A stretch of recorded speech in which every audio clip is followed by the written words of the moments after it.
Hey everybody, I'm Zach and I like movies, and I'm back again for another entry in my retrospective for the Mission Impossible series. And today we're talking about Mission Impossible 3 from 2006. And this one's a little interesting because at this point in his career, Tom Cruise really was just riding absolute high of being one of, if not the biggest stars on the planet, that run in the early 2000s was really killer, from like his work with Steven Spielberg in Minority Report, also War of the Worlds. He did Collateral with Michael Mann, which is honestly one of, if not his best performance.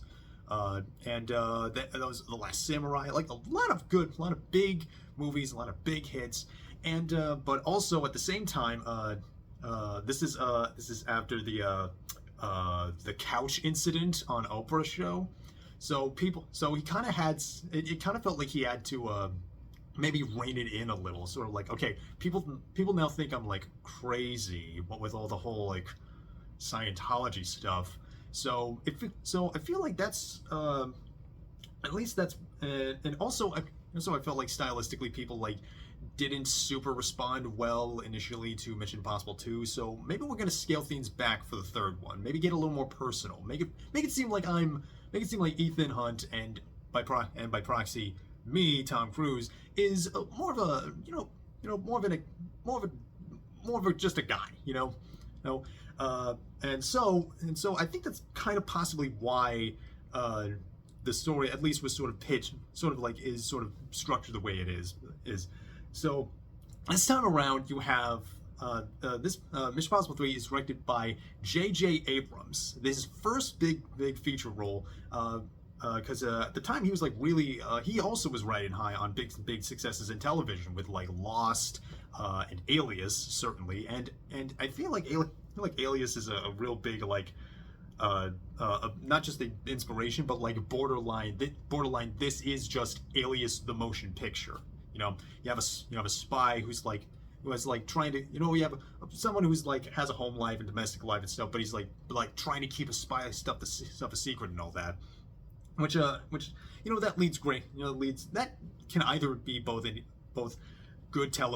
entertaining television, but also like just fun and standard, fun if kind of standard blockbuster filmmaking. And honestly, I think this is. I honestly feel like in the wake of the heights that the series has gone on to since then, I really feel like 3 gets kind of a bum rap. Like I see a lot of, like, if you're on like Letterboxd and stuff, I see a lot of like sort of passivity or just like flat out dislike of this movie. Probably because of the J.J. Abrams of it all, what with, the whole still kind of being in director jail, what with the rise of Skywalker and stuff, and just people generally not really liking him as a director. But honestly, I feel like I really think this movie still holds up in a way, and there's good, and I think there's good stuff, but I think there's still like a lot of good stuff to like for instance, like the opening scene alone is just absolutely an intense, this from the jump, then this really intense in medias res setup. Like you have Ethan Hunt strapped to a chair, and he's like, look, and across from him is the villain Owen Davian, played by Philip Seymour Hoffman, who's like, I put an explosive charge in your head, I'm gonna count to 10. Tell me where the rabbit's foot is, or I shoot your wife. And it's this just absolutely like gut-wrenching shot of adrenaline, and like right out the gate. And from there, you get this, get really good. You get like just following through. Well, how did we get here? Ethan, he's like getting married to a woman, Julia, played by Michelle Monaghan. And he's sort of like trying to leave the IMF, but also kind of not. He's still got a few more missions to hand, a few more missions to deal with. He was like pulled in to rescue a trainee, Lindsay, who that mission goes bad, but then then there's a mystery that kind of gets, he pulls on the thread because he can't help himself, and then things get unraveled and things escalate. You get great capers, you get like some cool spy gadget stuff, and on the whole, I feel like Mission Impossible 3 I would make the case that this is the movie that best illustrates what J.J. Abrams is good at and also what he's not good at. And the weakest parts of the movie are, honestly, a lot of how the movie kind of looks, especially with the action. Abrams directing, at times, it feels like he hasn't really, like, stepped up from, and hasn't really graduated yet from, like, directing television to directing movies. He's like the camera is a lot of the time in like these shallow close-ups and with the occasional medium shots. He's very picky at using wide establishing shots, if at all. Which again, that works for television. Like sometimes, like there's an establishing shot of when they go to Shanghai, but the establishing shot, it's not like this big massive wide. It's like it's a Shanghai. It's a shot from the inside of from like a balcony, and like there's a highway in the background, but like that's again, it's in the background and it's out of focus because the frame is set up on like this. The focus is on this bird cage, and then it like pans over and we follow Ethan, and again, that's the sort of thing that works way better on television, especially this era of television, where they couldn't like, afford to like be on location in Shanghai, so they just kind of like obscure the frame with a bunch of stuff to make it look like they're on Shanghai. But but like this is a movie set, you're filming in Shanghai, so just show us Shanghai, and to get to the action, like just the general style of this. The frame can be kind of jittery. The colors are saturated. The action, the cutting of the action is just a little too quick and a little too often. Like it is trying to establish like a rhythm and keep the pace up and keep the energy flowing. But there are times where you can really tell that like, okay, you're going a little too fast. And it does tend, and again, combined with the quickness of the editing and the general noise that the camera is making visually, it makes the geography of the action really fuzzy. And again, and as sort of his television instincts, it's like Abrams is using the action more to heighten character drama more than just like a little more than he is like delivering the spectacle of an action scene. Like I actually once saw, I think it was Twitter or something. I saw Abrams' work here described as like a non-alcoholic Tony Scott, which I think is pretty accurate. Whereas I think Tony Scott was a lot more successful at the bombast of the set pieces, and Abrams sadly can't really sell the big stunts. At least not yet. Like there's the big stunt in Shanghai. There's a thing where Ethan he's doing like a fulcrum swing from one skyscraper to the other, and it's the way it's cut. It's cut in like multiple camera setups, and there's a heavy dose of green screening, which and especially compared to the later entries where Tom would just do that. He would just like swing onto a skyscraper for just like it was nothing, and then do a base jump off of it, even though that's incredibly fucking dangerous.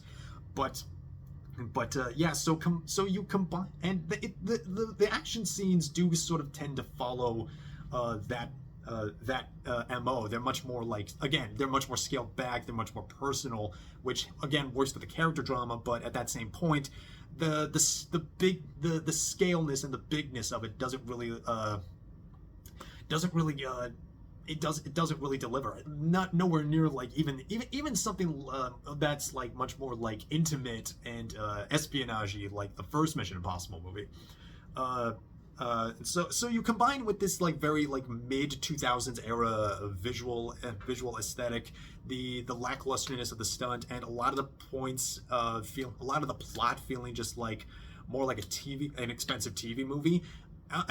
Mission Impossible 3 does sort of lean towards being the most generic entry in the series, but what Abrams is absolutely great at, and I think this is true for all of his movies, and yes, even the Star Wars movies. What he's always been great at is his cast. He is an actor's director, probably first, and honestly, that's his best, well, probably his best qualities as a filmmaker. And you have to appreciate this is a very stacked, an impressively stacked lineup here. Coming back to that opening scene, the performances from Cruise and Hoffman here are really fantastic. Like they are selling an emotional intensity that I think the series doesn't really match going forward. Like in this whole scene, like Ethan is like just completely on the back ropes. He's trying to explain himself, and he's bargaining, he's trying to cut a deal or something. He's threatening, then he's like angry, he's more angry, he's thrashing, he's threatening, and then very quickly he's pleading and crying. And okay, like you can't talk about this movie without talking about the man Philip Seymour Hoffman. God, I miss this man. Every day I miss this man. And this role specifically is one of he like playing the heavy in a Mission Impossible movie is something of a thankless role. Like a lot of the I don't think this series always has like the most compelling villains, but Hoffman as Owen Davian is not just like clearly the head and shoulders above the villains of the rest of the series, but he's one of the great screen villains I think of the 2000s. He has this really great and just sort of nonplussed attitude. He would at the most he is like annoyed that he has to deal with this asshole who's like trying to cut into his business deal. He's like he's talking to him over the phone. He's like, "Don't threaten me, just don't." and Hoffman just like being very calm and threatening, but then getting very loud very quickly and very aggressive, and then slipping back very seamlessly into just being sinister. It's so again, this opening scene and the return to it is so great. But to open up the cast for the rest of the cast, it's a real absolutely bullseye of casting for Philip Seymour Hoffman. But I think just as perfect is Michelle Monaghan as Julia. She's such a peach in this, and I've always liked Michelle Monaghan. She seemed like such an underrated actress to me, and like this role, I think she has a real girl next door, sweetness to her. Like it's very very innocent, but she also has like a real sense of screen presence where when they're giving her like not just a damsel in distress moment, when she's has to sort of like do something on her own to save Ethan in return, she's able to really sell that sort of that tension, that both the terror and the suspense of the scenes like that. And she's really like you immediately understand like, oh yeah, I would probably like abandon my super spy job for her. But you get also, but also like to keep going on, I think like this movie more than any of them really got the ball rolling on the team camaraderie and Ethan's like commitment to helping his team. Like Luther's back, and this time they really like he and Ethan, they really feel like old friends. Like the way they're just kind of they're supportive, they're supportive of each other, but they also kind of they also kind of give each other a hard time in that way where in the way that where they really where they when a friend's just like, hey man, I know you're better than this. I'm trying to keep you straight because you help everyone else kind of way. And you also have like a nice performance. You also have a nice performance from like Maggie Q, who is of course great. There's Billy Crudup, who's there's Billy Crudup. There's Jonathan Rhys-Meyers, and it being a J.J. Abrams joint, there's an appearance by Greg Grunberg early on. Kerry Russell plays Lindsay, and she's really good. I also like Kerry Russell a lot. But also two of the I always forget this happens. That's early on, not only with Greg Grunberg in that scene with early on with like an engagement party scene. There is a pre-Breaking Bad, an appearance by a pre-Breaking Bad Aaron Paul. Like, he's so, oh my god, I always forget that he's here. Yeah, it's like seeing Octavia Spencer in the first Spider-Man. It's like, oh yeah, you were doing this a long time before you got famous. Wow. Also one of the best introductions to this series, Simon Pegg as Benji Dunn. Like the other guy in the chair, which, holy shit! Like, honestly, like apparently Tom Cruise watched Shaun of the Dead and was like, "Hey, this is hilarious. We need that guy." Which, absolute taste. And honestly, you could not have been more perfect. It's Simon Pegg.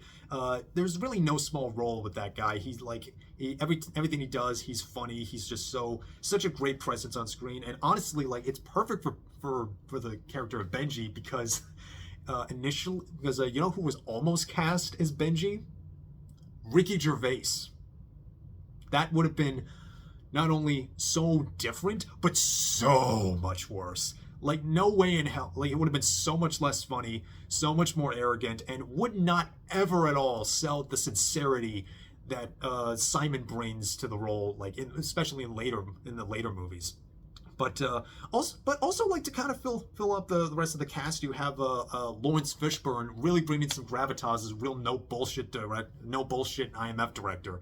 You know, again, none of these actors are like really, and I don't think as far as like Fishburne is concerned or Crudup is concerned, no one's doing like anything. They're not like really, you know, going outside of their way, but they're really good at doing what they're They're really good at what they do, and I think just like you get when you have like a cast that like really gives like even a kind of a so-so script really subverve. I think that really can absolutely salvage a movie.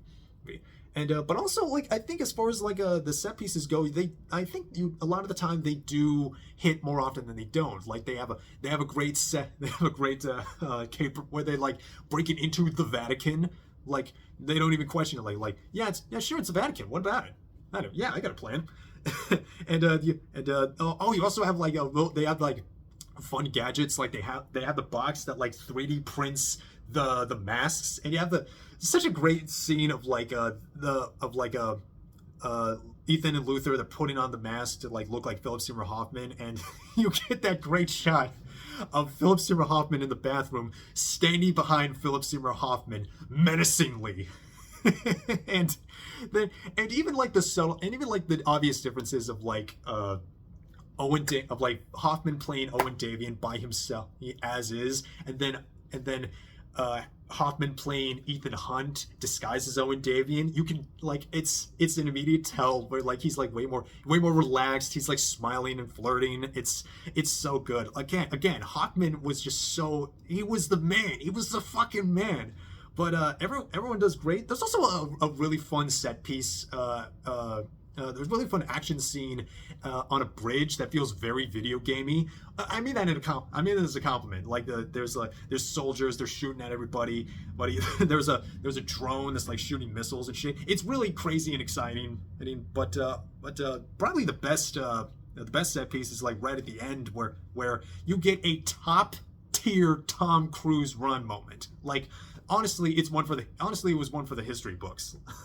Like you have what became a staple of the series, where Ethan is just running and trying to complete the mission, and you have Benji on the phone, just giving him directions. And there's this amazing this great tracking shot of Tom Cruise just absolutely booking it through this district of China, and And like I saw this Yun, and this was maybe the first time that I said to myself, "This motherfucker can run! Holy shit!" And he's just, the action scene the fight with Davian that follows is just again, it's intimate, it's intense. Like when this movie hits, not all this movie works, but when this movie hits, it's really good. And I'm honestly have a soft spot for it. Like I think this movie still has a lot of fun, still has a lot of like, it's got great character moments. It's got really exciting, it has some really exciting moments in the action, but even where it falters, I think where it hits, it really salvages it. It's not my favorite of the series, but it's probably the one that I hold closest to me. You know, I love it like a sibling. And I guess that's my case for Mission Impossible 3. It's, again, like I said, not the best, but I love it. I really like this movie. And I think that'll be it. Yeah, love this movie. Miss Philip Seymour Hoffman. We lost that guy way too soon. That guy should have had another 30 years of work in him. But, yeah, anyway.